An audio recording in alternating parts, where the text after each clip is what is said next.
মনে কোনোদিন সুদ খান নাই, কিন্তু যখন আপনি হাসরের মাঠে দাঁড়াইবেন তাকায়া দেখবেন সব সুদখোর আপনার পাশে। আপনি বলবেন, আল্লাহ জীবনে কোনোদিন একটা টাকা সুদ খাইলাম না, সব সুদখোর দিয়ে আমার দিকে তাকায় আছে। আল্লাহ কয়, বান্দারে আমি তো ইনসাফওয়ালা বিচার, কলিজাটা দিয়া মহব্বত করতি সুদখোর রে, তাই আমি এমন মহব্বতের জায়গা কেমনে সরাই, তাই আমিও তোর বন্ধু মহব্বতের জায়গায় তোরে দাঁড় করাইলাম। তুই সুদ খাস নাই, তোর বন্ধু হয়েছে, তাই তোর হাসরটা সুদখোরের লেগে হয়েছে। ঘুষখোরের সঙ্গে হইল, বেনামাজির সঙ্গে তোর হাসর হয়ে গেল। আবার যুবক ভাইয়ারা, এই জন্য যারে তারে বন্ধু বানানো যাবে না। উকবা কিন্তু নবীর গালে তুতু দিতে চায় নাই রে। উকবাই কিন্তু কালেমা পড়ছি, এই উবাইয়ের ষড়যন্ত্রে পইরা, উবাই ইবনে কালপের ষড়যন্ত্রে পইরা আল্লাহর নবীর সঙ্গে চরম পর্যায়ে বেয়াদবি করছে। যতদিন আল্লাহর রাসূল মক্কায় ছিল, উকবার মক্কার থেকে কোথাও যায় না। ওই যে নবী বলছে মক্কার এরিয়ার বাহিরে তুই বাহির হবি না, উকবা কোনোদিন মক্কার বাহিরে যায় না। ব্যবসা বাণিজ্য সব বন্ধ, কোথাও যায় না রে। কারণ সেও জানে মুহাম্মদ যে কথাটা বলছে এটা কোনোদিন মিথ্যা হতে পারে না। এতটা ভয় পাইতো সে মক্কার বাহিরে কোথাও যায় না।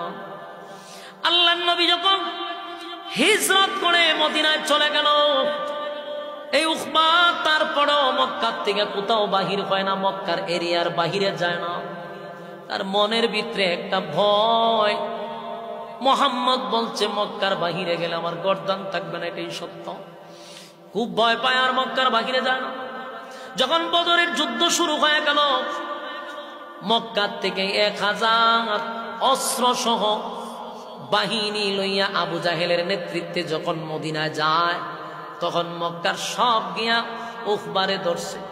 এই উকবা, আমরা মুহাম্মদের সঙ্গে যুদ্ধ করার জন্য অস্ত্র সহ প্রশিক্ষণ প্রাপ্ত সেনাবাহিনী লইয়া রওনা দিছি মদিনার দিকে, তুমি কি যাইবা না? উকবা কয়, তোমরা কি শোনো না মুহাম্মদ যে আমারে বলছে মক্কার এরিয়ার বাইরে গেলে আমার কাম শেষ।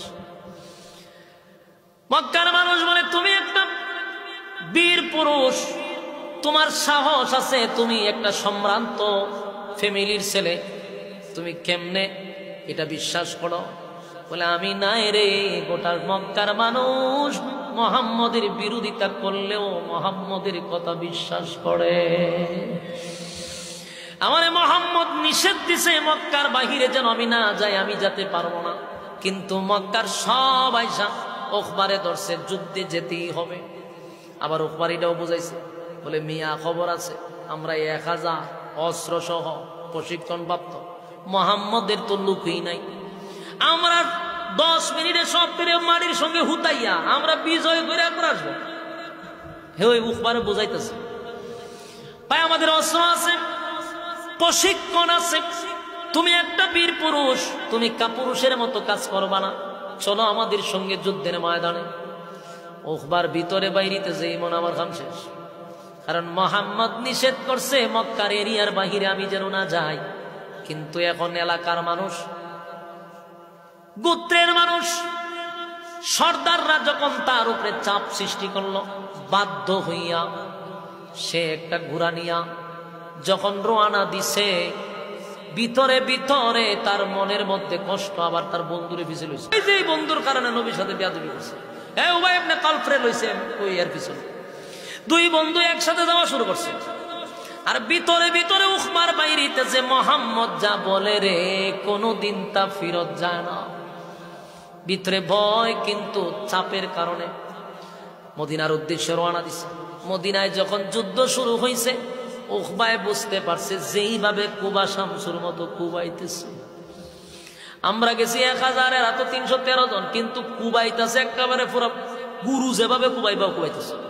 সাহাবীরা খেজুরের ডাল নিয়ে যখন কুবাকুবি শুরু করছে, আশ্চর্যের ব্যাপার, 313 জন সাহাবী, 313টা তরবারি নাই। কথা বুঝতেছেন? 313 জন সাহাবী, কিন্তু কি নাই? 313টা তরবারি নাই রে। আর তার 1000 প্রশিক্ষণ প্রাপ্ত আবার 1000 তরবারি লোহার পোশাক পরিধান করেছে। কিন্তু মুসলমান যখন খেজুরের ডাল নিয়ে আল্লাহু আকবার বলে মাঠে নামছে, বেঈমানরা কয় আমরা দেখি খেজুরের ডাল এইভাবে তুলে আর উপর থেকে যেন হাজার হাজার তরবারি নিচের দিকে নামে। এই পরিস্থিতি দেখে বেঈমানরা ভয়ে আতঙ্কে আর যারে পায়, একজন সাহাবী 2টা তরবারি নিয়ে খালি এইভাবে কুবাইতে কুবাইতে এক মাথাতে আরেক মাথা যায়।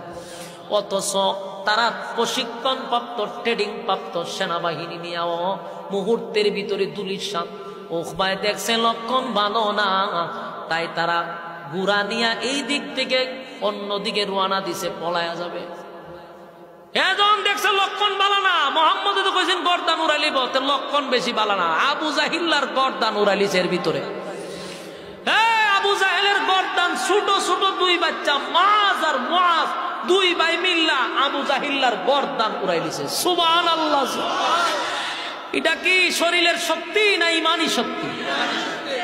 আল্লাহু আকবার বলে যখন যুদ্ধের ময়দানে নামছে, মাজ আর মুআজ 2 ভাই বাস পাখির মতো উড়াল নিয়ে আবু জাহিল্লার সামনে খাড়া।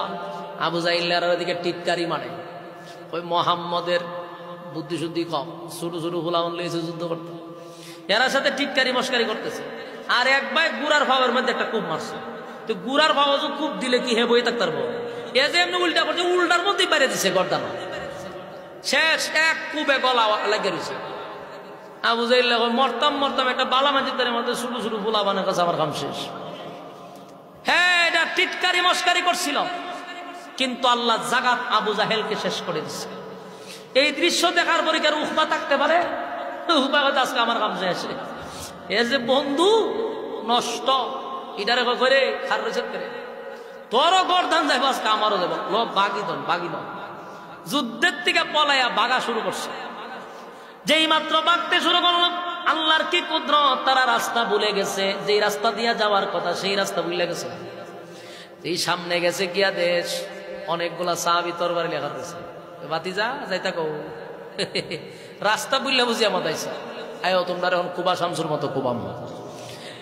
ওখবারের বন্ধু কয় শেষ রে, কইছিলাম মক্কার এরিয়াতে বাড়িতাম না দোস্ত, তোর কারণে আজকে আমি বাড়িছিলাম। আরে কুবা কুবা শামসুর মতো দেখা যায়, এরে কুবা আগে, এরে কুবা বন্ধু রে কুবা। আমি কইছিলাম যে আমি যাইতাম না, জোর কইরা আনছস, দেখ কয়জন হারিয়েছে। ঠিক সাহাবায়ে কেরাম গর্দানটা খাইটা মাথাটা লইয়া রাসূলের সামনে রাখছে। আল্লাহু আকবার বলে। রাসূলের কথা বুলেটের মতো বাহির হইতো, সমস্ত বেঈমানরাও কাঁপতে শুরু করতো। মুহাম্মদের জবান থেকে বাহির হয়ে গেছে তো আর এটা ফিরবে না। সাহাবায়ে কেরাম গর্দান কেটে কল্লাটা রাসূলের সামনে দিয়া, হুজুর এই হলো উকবা যে আপনার মুখে তুতু দিছিল, তার কল্লা রাখছে। সুবহানাল্লাহ। রাসূলের কথা এটা বুলেট। আরেকবার আবু লাহাইবার ফুলারে কইছিল, তুই আমার সাথে বেয়াদবি করছস, তোর বেয়াদবিটা সহ্য করা যায় না, তুই সাবধান থাকিস, তোর কুত্তায় কামড়াইবো, তোরে কুত্তায়। নবী বলছে কুত্তায় কামড়াবে। যেদিন থেকে বলছে কুত্তায় কামড়াবে, সেদিন থেকে আবু লাহাবের ছেলের ভিতরে এমন ভয় শুরু হয়েছে, সে বুঝতে পারছে কুত্তার থেকে আমি রেহাই পাবো না। আবু জাহেলের পুলায় কোথাও গেলে খন্ড বীর্জন লইয়া যায়, আর এর খানের মধ্যে কুত্তার বক বকি শুনে। এর ভিতরে এমন আতঙ্কে যে আমার কাম শেষ। যেখানে যেখানে কুত্তার আওয়াজ শুনে সাথী সঙ্গীরা কয়, স্যার আপনি আমাদের নেতার ছেলে, আপনি তো বই পাইলে চলবো, আমরা তো কুত্তা দেখি না, তোরা দেখতে না আমি দেখি। মোহাম্মদ আমার কাছে কুত্তায় কামড়াইবে, আমার ছাড়তো না। ঠিক ব্যবসায় যায় না, কোথাও যায় না। আবু লাহাবের ছেলে, নেতার ছেলে নেতা, তার কর্মচারীরা বলল, স্যার আমরা রে খামড়ায় নে খাইতো, অসুবিধা নেই, লন ব্যবসা যাবো। একদিন ব্যবসা লইয়া গেছে, রাত্রের বেলা হ্যাঁ ঘুমায় না, চুপ করে খারিতে গেছে, কোন সময় কুত্তা আইব। সকল কর্মচারীরা কথা, কোনো টেনশন নাই, আপনি মাঝখানে ঘুমান, আমরা দূরে সরাই ছিটায় ঘুমামো, কুত্তায় আইলে তো বক বই করবো, নাহলে আমরা ধরবো, আমরা উঠে দিয়ে যাইবো, এরপর আমরা মোকাবেলা করুন, মাঝখানে ঘুমান। যেই মাঝখানে ঘুমাইছে সবটির ঘুম লাগিয়েছে, যেই ঘুম লাগছে হেরও ঘুম লাগছে, কিন্তু কুত্তার জায়গাত বাঘ আইছে। বলুন কুত্তার জায়গাত কি আছে? বাঘ আর কুত্তা একটা হইল। বাঘে যেমন কুত্তায় যেমন ঠ্যাং আলগি দিয়ে মুতে, বাঘেও ঠ্যাং আলগি দিয়ে মুতে। কুত্তায় যেমন জিব্বা বাইর কিনা দেখবেন তোরা খেয়ে, বাঘেও জিব্বা বাইর করে তোরা খেয়ে। আপনারা দেখেন কুত্তা যেমন হিংস্র এমন বাঘও কিন্তু হিংস্র, ঠিক কিনা? মিল আছে। অনেরা ঘুমারিছে পরে বাঘ আইছে, আইয়া দেহে যে এরা আসামি পাইতেছে না, বহুত টুকাইছে ভাই না, যে মাঝখানে এক শয়তান ঘুমান আস্তে কইয়া লাভ দিয়ে গিয়ে হের গলাটা দূরে হেরে লই গেছে বিলের বাচ্চার মতো। সব ঘুমতিটা দেয় নেতার ছেলে নাই, নেরার মাথা নষ্ট গেছে যে আমরা তো ঘুমাইছিলাম চতুর্দিকে গেল কই দিয়া, আমরা শৈল ফাড়া দিয়ে তো যাওয়ার কথা। এটা তো কুদরতি বাঘ, আল্লাহ নবীর অভিশাপ ডাইরেক্ট লেগে গেছে। এটা আমি বলবো বেয়াদবি করার আগে সাবধান হয়ে যাও, বেয়াদবি করার আগে সাবধান হয়ে যাও। যদি সাবধান না হও চতুষ্পদ জানোয়ারের খামুরে মরতে হবে। বেয়াদবির একটা সীমা আছে। 16 বছর যেমন জালেমরা আলেমদের সঙ্গে বেয়াদবি করছে, যেমন আপনারা এই ব্রাহ্মণবাড়িয়ার আমরা একজন এমপি সাহেব, হ্যাঁ, কিভাবে সাজিদ সাহেব মুবারকুল্লাহ সাহেবের নামে তুতু ফালায় হয়তো এটা মুবারকুল্লাহর উপরে ফালা, নাউজুবিল্লাহ, এটা সাজিদ সাহেবের উপরে ফালা, এইভাবে কইছে না? আজকে তুই কো যদি বাতিজা তোরে মা ব্রাহ্মণবাড়িয়া কেউ খাইতো, কুত্তায় খাইবার আড্ডি খাইতো না, ঠিক কিনা বলেন? যদি ব্রাহ্মণবাড়িয়ার একটা রিস্কাওয়ালা খাইতো, এর সামরা দিয়ে টুকটুকি বানায় ছাড়তো। এর কপালটা বালা যে হে এখান আটকা পড়ছে না, দেখতে যাইতে কত দানে কত সাল। বাতিজা তুই যা করছস, আলেম ওলামাদেরকে কটাক্ষ করে গালিগালাজ করছে, কই তুই? তুইও নাই, তোর আম্মাও নাই, মাও নাই। এতিম সন্তানগুলারে যেখানে অনাথ, এদের কোনো ভবিষ্যৎ নেই, অন্ধকার ভবিষ্যৎ। সবগুলারে এখন আয়নাগরের ভিতরে ঢুকাইয়া কারেন্টের শর্ট দিয়ে ভালাই তার দরকার। বাস্তব না বাস্তব? এই জন্য আমি বলি এখন তো আম্মাও নাই, আম্মার ফুলা বানো নাই, বাকি যারা লাফালাফি করতেছে শায়েস্তা হওয়ার দরকার আছে নি? লাফালাফি বন্ধ করে দাও, এলে ভিটের সামরা কিন্তু থাকতো না। প্রতিটা জিনিস আজকের এখান থেকে শিক্ষা গ্রহণ করবেন। 1 নাম্বার হলো বন্ধু নির্বাচনের ক্ষেত্রে আপনারা খুব সাবধান থাকবো নি। যারে তারে বন্ধু বানাইবেন, যারে তারে বন্ধু বানাবেন না। বন্ধু নির্বাচনের ক্ষেত্রে খুব সাবধান। হ্যাঁ, একসাথে চলতে গেলে বিভিন্ন ভাবে চলতে হয়, সামাজিকতা বজায় রাখতে হয়। হায়ালুতে আপনি চলবেন, হিন্দুর সাথেও চলতে হবে, বৌদ্ধর সাথে চলতে হবে, আপনার অমুসলিমের সাথে চলতে হবে, মুসলিমের সাথে চলতে হবে, কিন্তু কলিজা দিয়া না, কলিজা দিয়া হাই এলো দিয়া চলতে হবে। আমরা চলবো হাই এলোর মাধ্যমে, আমরা যেন কলিজার ভিতরে না ঢুকাই। আল্লাহ বুঝার মানার তৌফিক দান করুক সকলে বলে আমিন। সম্মানিত সুধী, দীর্ঘক্ষণ সময়, রাত অনেক হয়ে গেছে। আমি আশ্চর্য আপনাদেরকে দেখা যে এত রাত পর্যন্ত আপনারা এখানে বসে রয়েছেন। আল্লাহ তাআলা আপনাদের দুনিয়া আখিরাতের ইজ্জত দান করুক সকলে বলে আমিন। ব্রাহ্মণবাড়িয়ার মানুষ আমারে মহব্বত করেন, ভালোবাসেন, এটা আমি অস্বীকার করলে অকৃতজ্ঞ হবে। ইবান না হইল 50টা প্রোগ্রাম হয়েছে জেলার ভিতরে। কয়টা প্রোগ্রাম? 50টার কম হবে না। রাত 2টা 1টা গেল মানুষ বসে থাকে, এটা বোঝা গেল কলিজার মহব্বত। আমি যেই পরিমাণ প্রোগ্রাম ব্রাহ্মণবাড়ি এইবার করছি, এটা নজিরবিহীন। এই জন্য আমি আপনাদেরকে মহব্বত করি, আপনারা আমার মহব্বত করেন। আমার মাহফিলে বেশিরভাগ আমি হাত তুলাইলে দেখা যায় সব ব্রাহ্মণবাড়ির বাড়ি গিয়ে হারি থাকে। মাদ্রাসা প্রতিষ্ঠান যতবার মাহফিল করাইছি বেশিরভাগ ব্রাহ্মণবাড়ির মানুষ যায়। এই জন্য আমি আপনাদেরকে কলিজা দিয়ে মহব্বত করি। 2 নাম্বার হলো এটা আলেম ওলামার শহর। এখানে শ্রোতা যদি থাকে 1500 টাকায় আলেমরা।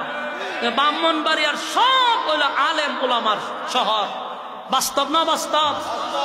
এই জন্য ব্রাহ্মণবাড়িয়ার শহরে যদি কোনো বেয়াদবি করে, এটাকে মেনে নেওয়া সম্ভব? আমি আজকে আর কিছু বললাম না, শুধু কর্তৃপক্ষের কারণে যারা মাহফিলটা করাইছে এরা আমার মহব্বত করে দাওয়াতটা দিছে, ভালোবাসা আমার দাওয়াতটা দিছে, তাদের সম্মানার্থে কিছু বললাম না। এখানে কিছু বেয়াদব আছে, এই বেয়াদব গুলার আজকে সাইজ করলাম, কিন্তু এখন মারতেছি না। শুধুমাত্র আমার এই একতাবদ্ধ যুব সংগঠনের এই কর্তৃপক্ষের কারণে কলিজাটা দিয়ে মহব্বত করে দাওয়াত দিছে। আমি তাদের সম্মানহানি হোক আমি চাই না। আজকে আপনাদের সামনে এতটুকুই বক্তব্য দিলাম, আপনারাও মৌমাছির মতো বসে শুনছেন। 1 নাম্বার শর্ত হল আল্লাহ যেন বলনেওয়ালা শুননেওয়ালা উভয়কে যেন সহি আমল করার তৌফিক দান করে। আমি শুরুর থেকে নিয়ে এই পর্যন্ত বলুন, মাইক নিয়ে কোনো কথা বলছি, সাউন্ড ঠিক আছে, আমার বলার কোনো দরকার আছে? সাউন্ড যদি ঠিক না হয় তখন তো আমি বলবো যে বাড়াও কমাও, এটা কি বক্তার অপরাধ?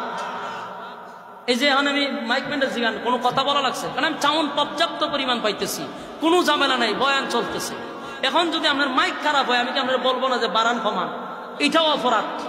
এই জন্য এখানে একটা গ্যাং তৈরি হয়েছে। বেশি বললাম না, এটা পরবর্তীতে ইনশাল্লাহ আমি এটা নিয়ে আলোচনা করব। আজকে আমরা সবাই দুরূদ শরীফ পড়ি, আল্লাহুম্মা সাল্লি আলা, দুরূদ শরীফ পড়ি, আল্লাহুম্মা সাল্লি আলা মুহাম্মাদিন ওয়া আলা আলি মুহাম্মাদ কামা সাল্লাল্লাহু। নাম কি? আরিফ ভাই। আরে যেতে নাম কি? রুবেল। রুবেল খুব মহব্বত করে, জান প্রাণ দিয়া যে হানো জায়গা দুইরা যায়। দুই ভাইয়ালে দোয়া করবেন। আরো যারা আছেন এখানের সংগঠনের যারা আছেন, এরা একটা কনসার্ট করতে পারত, কিন্তু শহরের বুকে একটা দিনই আলোচনা করার দিছে। এটা শুকরিয়া আদায় করার দরকার আছে না নাই? ভাই 1 মিনিট কথা কইলেন, আপনারা বসেন, দোয়াটা করে যাবেন।